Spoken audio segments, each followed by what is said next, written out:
It's an honor to welcome Henry Brady, the Dean of the Goldman School of Public Policy.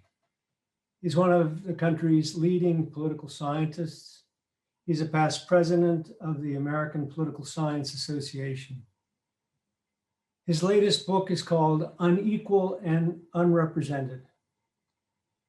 Based on decades of research on political participation in America, it shows that low income and less educated people have always been underrepresented in US politics, and that hasn't changed. It seems hard to change. I'm grateful to Dean Brady and to Mark Richardson, the president of the Church Divinity School of the Pacific, for bringing me to Berkeley, and I'm excited about the fact that they both see possibilities for other collaborations between the Goldman School of Public Policy and the Graduate Theological Union. Dean Brady, thanks for coming. We look forward to hearing from you.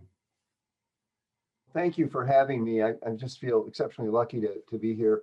Let me just say a little bit about myself. I actually spent a year at a theological seminary. I went to undergraduate school at the Claremont Colleges at Harvey Mudd College, and I did math and physics, which I thought of as liberal arts, by the way, because I wanted I did, because I actually wanted to learn three things: general relativity theory, quantum mechanics, and Gödel's proof, which is the famous proof about how there are statements which are true but can't be proven, that wrecked the formalist program in mathematics. And then I realized, though, that I had not had, and it was the 60s, and I got very involved in anti-war work, and then worked trying to create a Black Studies Center on the Claremont College's campus. And so I actually almost got kicked out of college for disrupting the normal operations of the college, which is quite a story. I was saved by the president of Harvey Mudd College, who saw something good in me, which I really have always appreciated. And I wouldn't be here today except for Joe Platt, who was a remarkable man. And so I went to Union Theological Seminary, where I mostly led demonstrations around the city of New York, and can give a nice tour based upon all the places I've held demonstrations. And then I went and worked in Washington for 4 years. And then finally, I went back to graduate school at MIT and got degrees in political science and economics. And then I was lucky enough to get to Berkeley, and then I wandered around, but finally got back to Berkeley.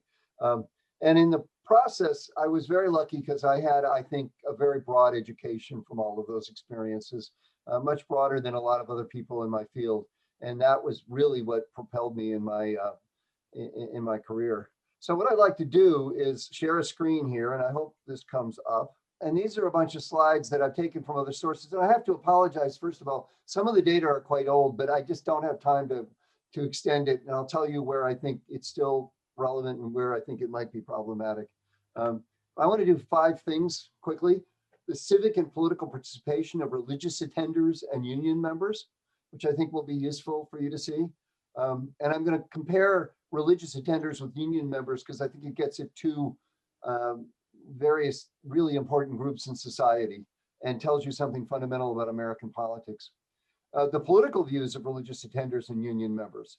And then talk about 2 dimensions of American politics and the views of religious attenders and union members in that space, the change over time in that space, and then the future of American political parties and politics. And along the way, I will talk about poverty and about issues related to poverty and how all of these data relate to that.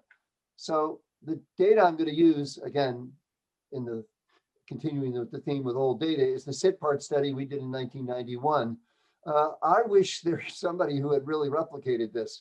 And it is really a shame that 30 years later, I can't point to a study that really has done a good job of replicating what we did 30 years ago. And then the American National Election Studies, which used to be done every 2 years and are now done every 4 years at presidential years. And that provides me with much more modern data. Let me start with civic and political participation of religious attenders and union members. This actually comes from a talk I gave at Princeton, commenting on Bob Putnam's book, American Grace. And I thought that Bob's book was a great book. I think the world of Bob Putnam, both personally and and intellectually.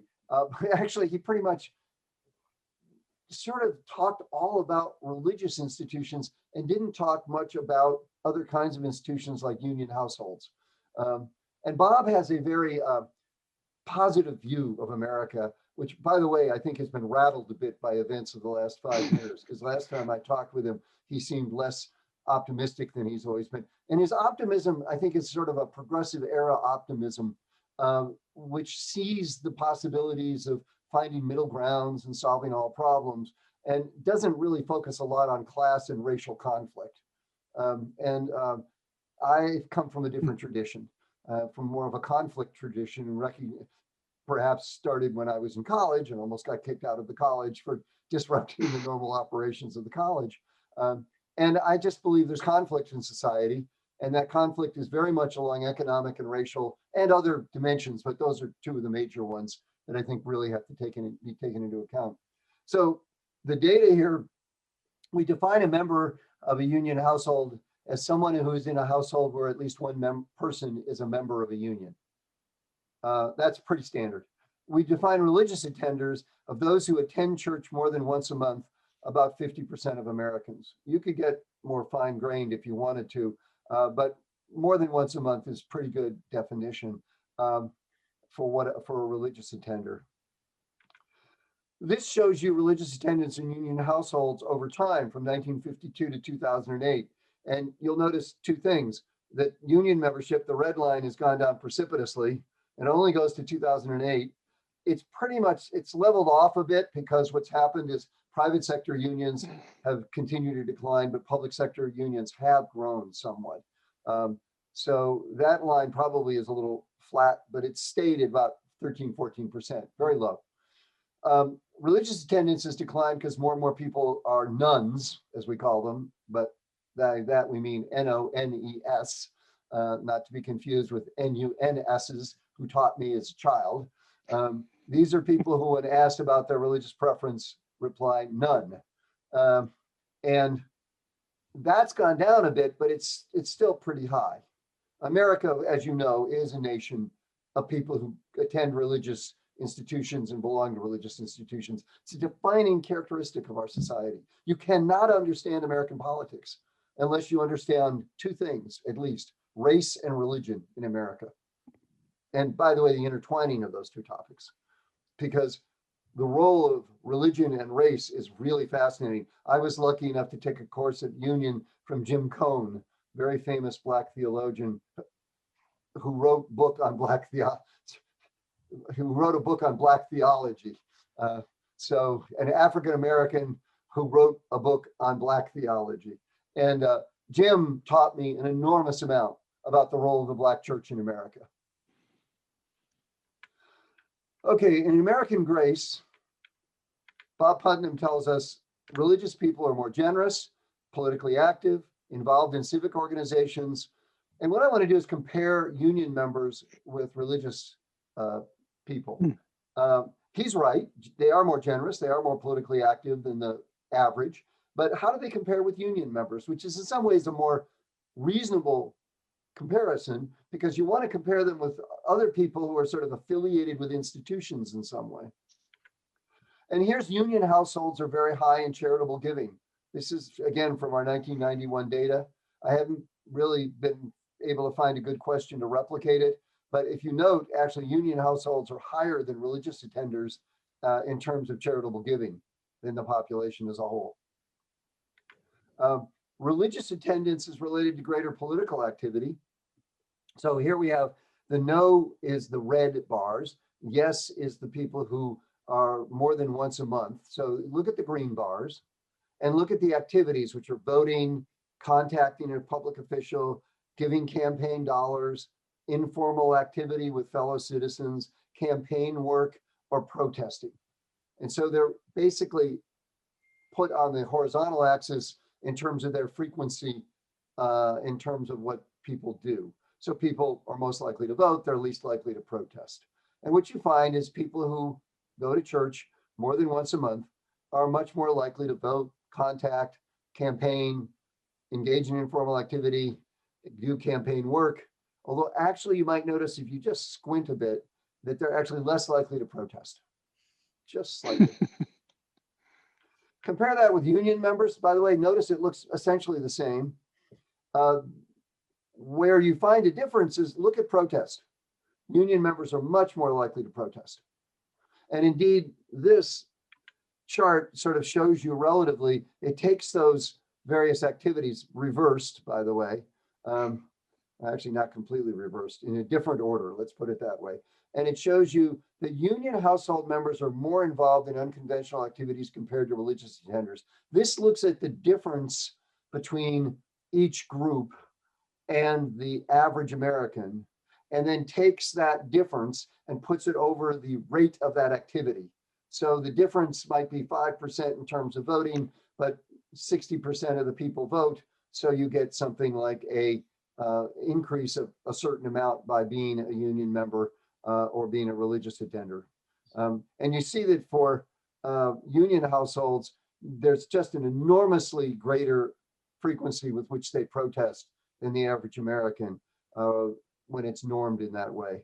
And on the other hand, and now I see, by the way, as I look at this, the order in which it's put, it's actually in the order of where the union activities are intense versus where the activities of people who go to church are intense. And people who go to church are intense in voting and campaign work, activities which you could think of as really mainstream political stuff, whereas people who work with unions are much more involved with less mainstream kinds of things like protest and informal activities. So, and finally, number of organizational memberships by people in groups, you find out that union households are extremely high compared to religious attenders. So the picture we get here is that, yes, religious people who are religious attenders are more involved in civic life, more involved in politics than the average American, but actually union members are much more involved in political activities than the average high attender at church. And religious attenders, on the other hand, are more involved in non-political organizations. And so you get a sense that the religious attenders are less political and the union members are more political, especially with respect to what you might call edgy political activities, informal activities, and protest activities. Okay, so both religious attenders and union households are active, and this is just basically what I just said. So what does this mean for American politics? Well, consider these results on tolerance, and then I'm going to expand on these results. I want to look at the issue bases of the two groups and show you that religious attenders have a particular issue profile and union members have a different profile. And this has really significant implications for American politics, especially when you consider that religious attendance has been maintained at a pretty high level and unions have declined precipitously. And so the character of American politics is very much affected by the fact that union members are not as numerous as those people who are much more likely to go to church and who attend church regularly. And that says something about American politics with respect to a whole lot of different issues, including poverty policy, but also social issues like abortion, gay rights, and so forth. Okay, so first of all, you find out that union members are much more tolerant in the sense that they'd be much less willing to remove a book on homosexuality than religious attenders. Almost 40% of religious attenders would remove a book on homosexuality from the library, but only a quarter of union households. 34% of religious attenders would remove a book that said that Blacks were genetically inferior, and only 28% of union household members. Now you might say, well, that maybe measures racism or something like that, but this is in the context of trying to assess civil liberties. And by the way, I would say that also our sense of civil liberties has changed substantially over the last few years, and it's conceivable that these answers, which come from 1991, might be much different today. And then here, allowing free speech, religious attenders are less likely to be willing to allow free speech, especially on controversial issues like the military or on religion. So by these measures, union members are more tolerant and religious attenders are less tolerant. And by the way, if you looked at issues of race, you would find somewhat the same things. So what's another way of getting at the issue positions of religious attenders? This shows you the correlation between greater religious attendance and greater Republican Party identification for presidential election years since 1950. And what you notice is up until the 1970s, basically there was very little relationship between attending religious services and your party identification. And then suddenly, just around the time when Jerry Falwell came along, when there was an attempt on the part of the Republican Party to make an issue of abortion after the 1973 Roe versus Wade Supreme Court decision, after the Civil Rights Acts of 64 and 65, you suddenly find a greater correlation between religious attendance and Republican Party membership until it's now quite substantial. Why did this happen? We're going to get into that in a minute. So how did this occur? Well, one answer is this. If you look at this map of religious adherence by counties in the United States, what you'll see is a very large swath of Southern Baptists along in the South, a lot of Methodists in the middle of the country, Lutherans in the northern part, that's the yellow, gold, the Methodists are green, the Baptists are red, and then gray is Mormon in the middle part of the western part of the country, and blue is Catholic. What happened is that swath along the South were Baptists. They actually had views very similar to Methodists and Lutherans, or many Lutherans, certainly more fundamentalist Lutherans, and Mormons for that matter. But they were split by one big thing until the 60s, and that is that the South was Democratic because of the fact that the Republicans were the party that freed the slaves and imposed Reconstruction on the South, and therefore they did not feel anything but animosity towards the Republican Party.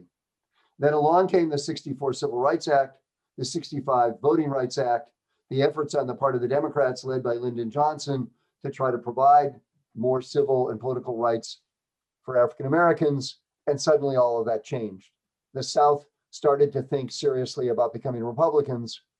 As that happened, many of these people who were Baptists noticed that they really had a lot in common with the Methodists and others like them, especially fundamentalist and evangelical Christians. And as you probably know, there's distinctions there, but I'm not going to make a lot of detailed discussion of that. And then suddenly they got together and made common cause. And so suddenly you see the organization of these groups in American politics. And that's precisely when you start seeing this correlation going up. Okay, now let me just explain my theory of American politics. There are two dimensions.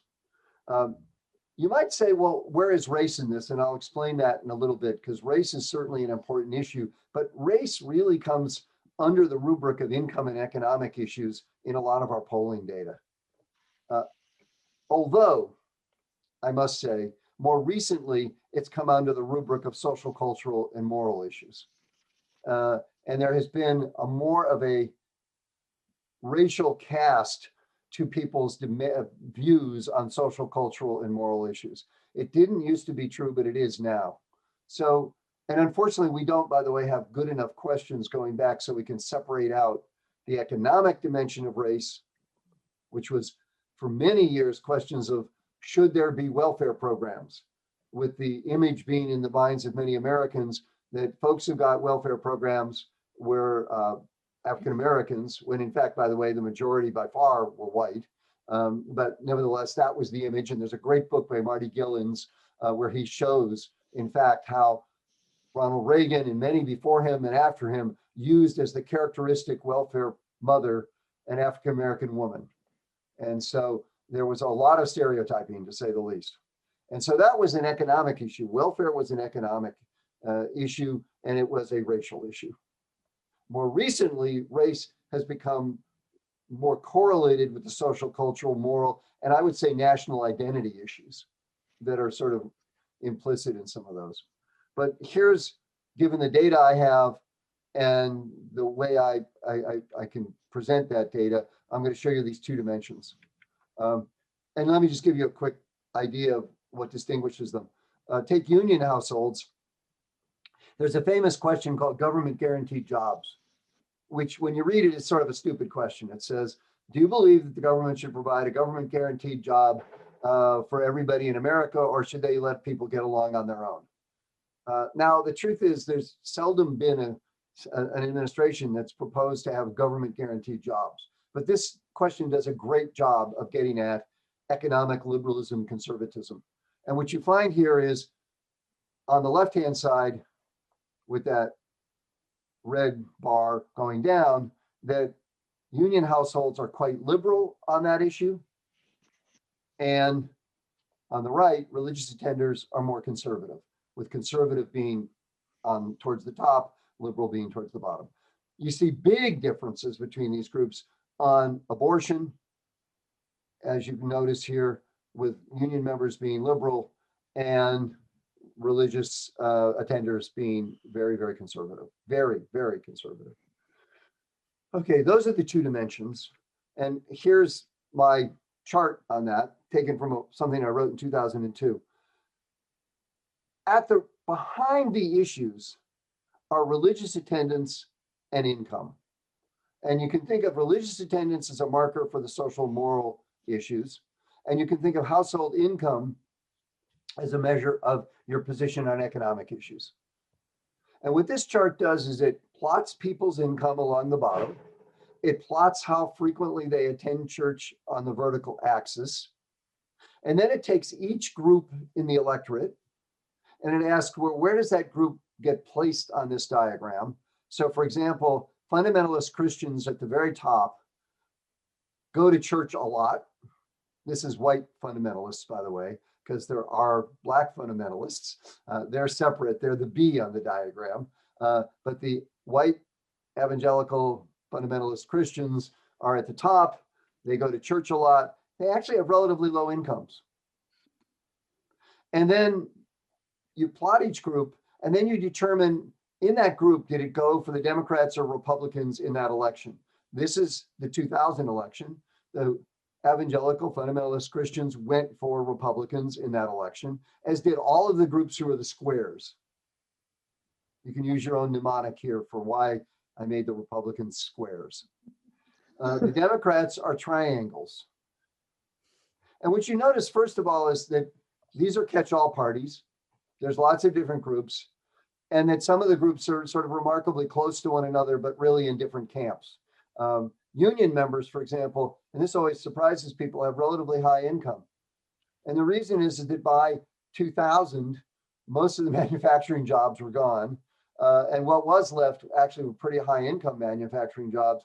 And more to the point, many of these jobs now were things like airline pilots or nurses. And it's not to say that nurses get enormous salaries, but they do better than many other folks. So unions had relatively high salaries.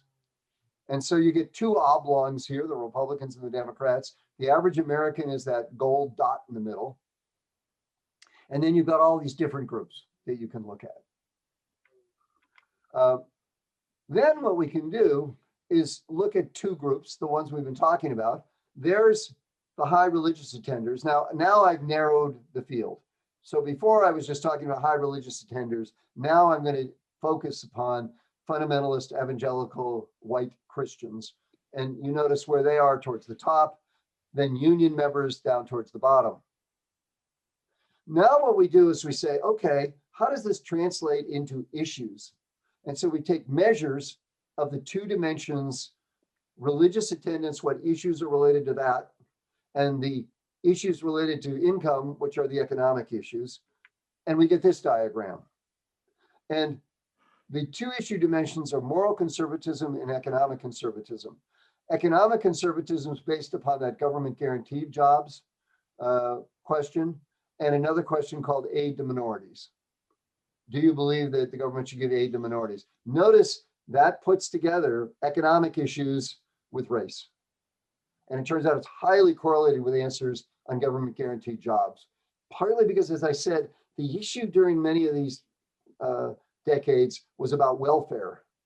And it was a highly racialized vision of welfare. The moral conservatism is abortion and a question about a woman's place is in the home or not.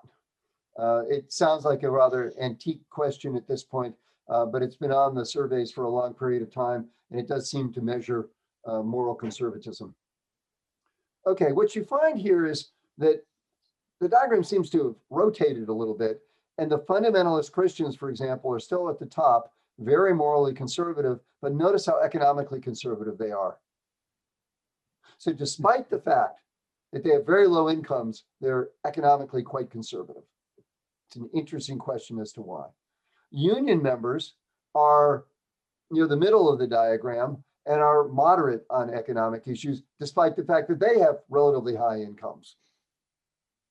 Blacks, by the way, you might notice, are morally pretty conservative, but they're very, very liberal on the economic issues. Okay, and then I draw a line, which is we call the political cleavage line. The people to the left go with the Democrats, the people to the right go to the Republicans. The important thing to note here is that the line is not vertical or horizontal. Think for a moment, if it were vertical, that would mean the country splits along economic grounds. If it were horizontal, it would mean the country splits along social and moral conservatism. If it's diagonal, it means both issues matter. And there's a bit of trade-off in people's minds. So this is just, again, that same diagram I just showed you, but enlarged a bit with the fundamentalists and union members on it. Okay, now what I want to talk to you is something that really is the important dynamic of American politics these days. And that's change over time in the dimension. In economics, we take two questions, which I mentioned already: government provision of jobs, and should there be government aid to minorities? And we look at that over time. And social, moral, cultural, we look at abortion and role of women. And we plot answers to those by various groups over time. So this goes from 72 to 2004. It could be extended now to 2016, actually to 2020, when the new ANES data come out for the 2020 election. But the pattern is actually, if anything, increasing. And what you see here is that there's more and more polarization. And let's look at the groups. There are Democratic groups and Republican groups, and they're described by whether they gave money to the campaign, whether they worked for the campaign, or they were just Democrats. And not surprisingly, the people who are just party identifiers are towards the interior here. This is, whoops. This is the people who are just Democrats in this purple line, I guess.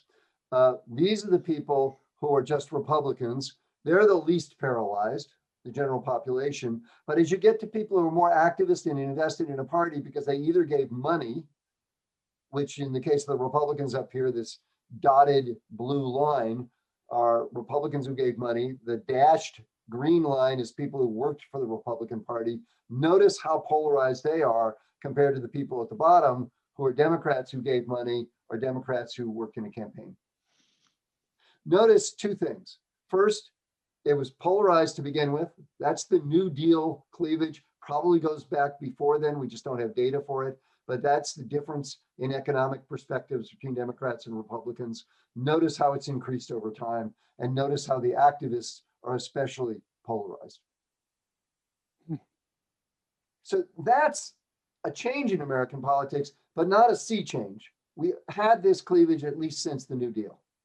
This is the sea change in American politics I'm about to show you. So think of the diagram you're looking at, and now look at this one.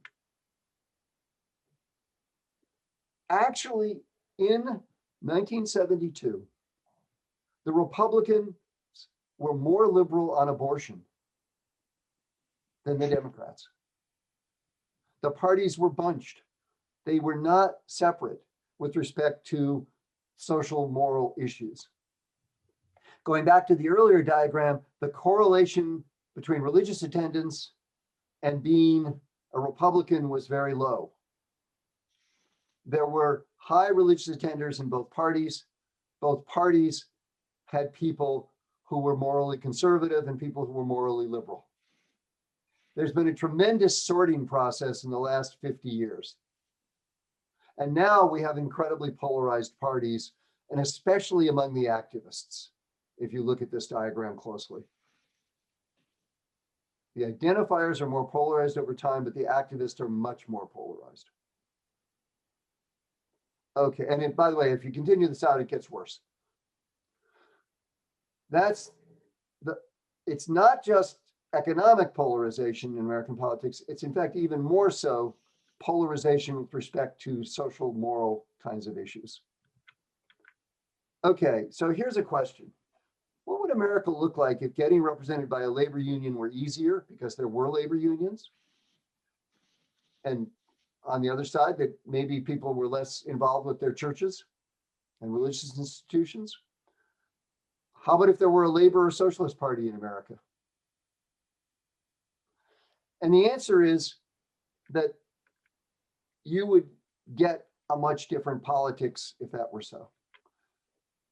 Because we have a large number of people who attend churches at a high rate, because they tend to be conservative on the moral and social issues, because that issue has now become important for American politics in a way that it wasn't 50 years ago, we get a tremendous emphasis in our politics on social issues, this new dimension of political cleavage.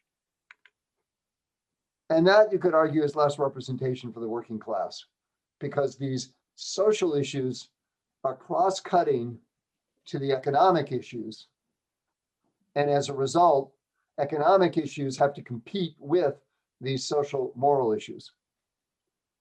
Now, what's interesting is these social moral issues now have gotten mixed up with social identity issues and with race.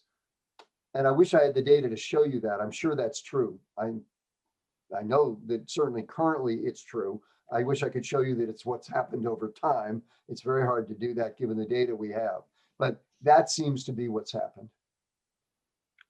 So that means that in terms of poverty policy,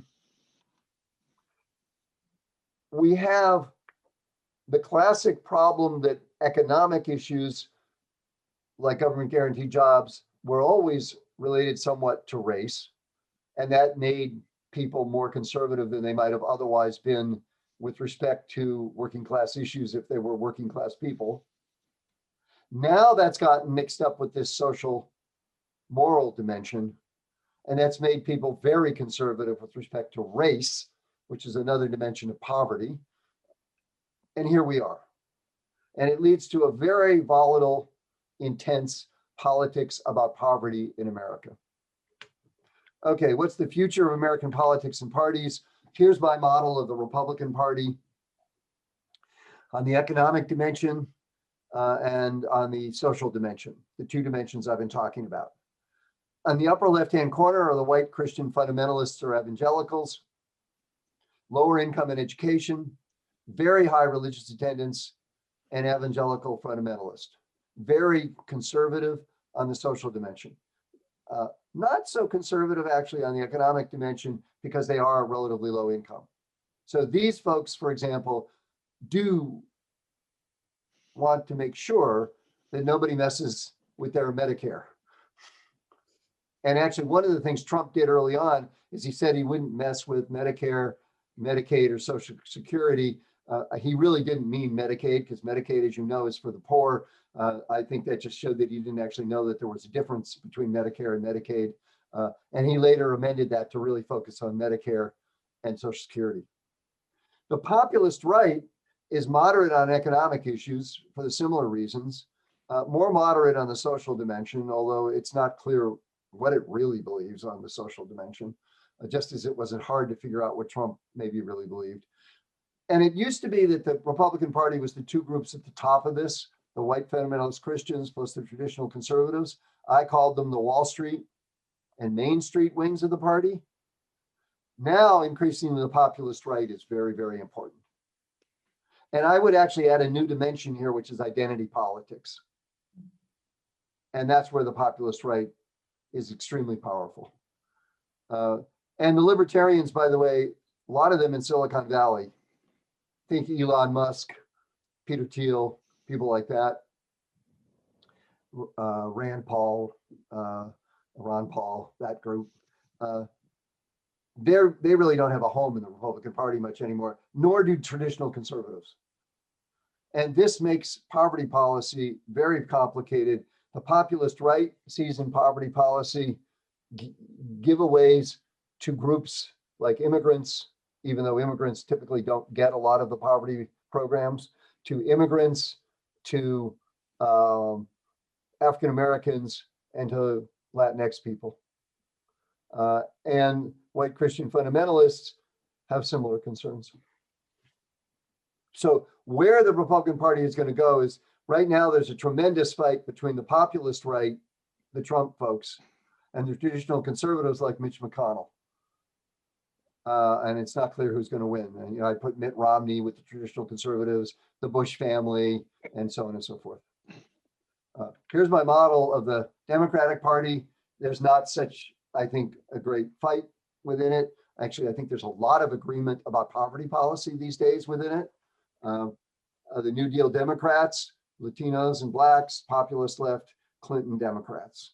Now, it's the Clinton Democrats who were probably the most conservative about poverty policy. And remember that it was Bill Clinton who reformed welfare with the Personal Responsibility Act of 1996, which put time limits on welfare.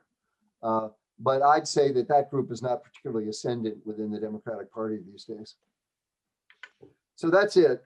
I hope I've given you some food for thought. We really appreciate your leadership. You're more radical than I knew you were.